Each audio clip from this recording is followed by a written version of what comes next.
Hello, I'd like to tell you about a different way that you can use cryptocurrencies right now. And the cryptocurrency that I use is Dogecoin. Now, I've created this website called dimecash, which is it's a literary reference. But what I'm doing is I'm grabbing the information out of each block of the blockchain and simply displaying it in a different format and giving a search here. So I create these readable records, which are not real cryptocurrency addresses, and I do them within this DC range so that it's a little bit easier for me to find them. Here's the whole range, and you see that most of the addresses are actually used for different things. But very quickly, because of how I embed data into this, we can begin to drill and spin through this, and you can also do this yourself. And I have a different range that I'm working with over here, the 9S range.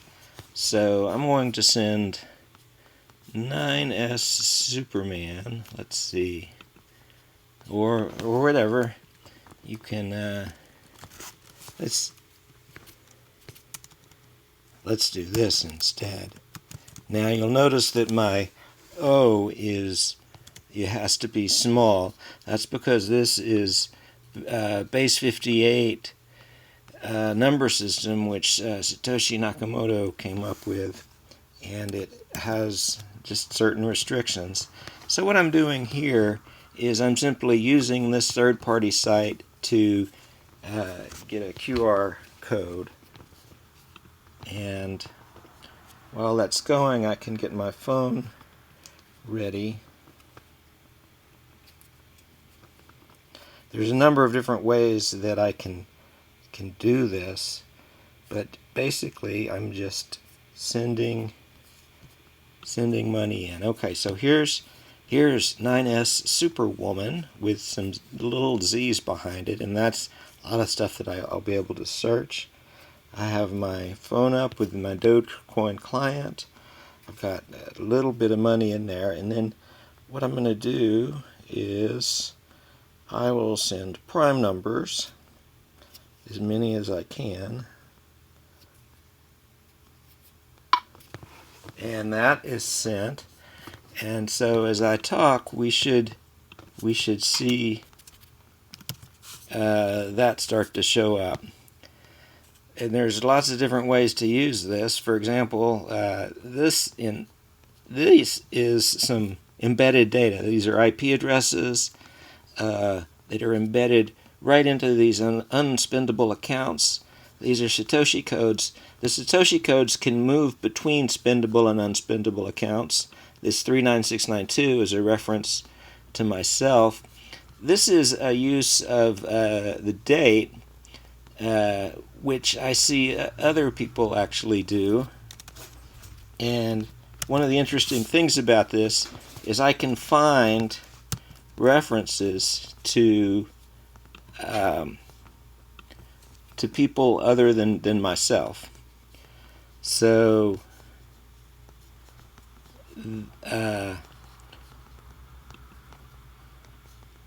because it's sometimes it's obvious that it's not a coincidence that you might see a code over here. Like for instance, this whole range. I don't know who this is, but I've just sort of stumbled onto them by looking at the ledger.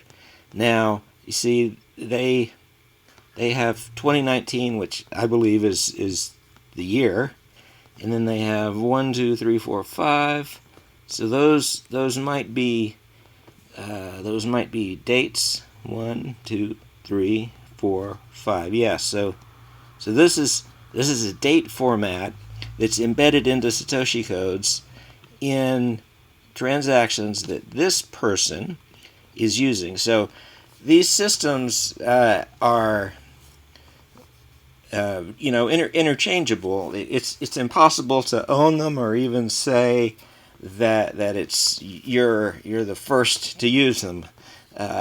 However, I think that there's a lot we can talk about and discuss and coordinate, and this sort of thinking is central to how we will be able to use cryptocurrencies.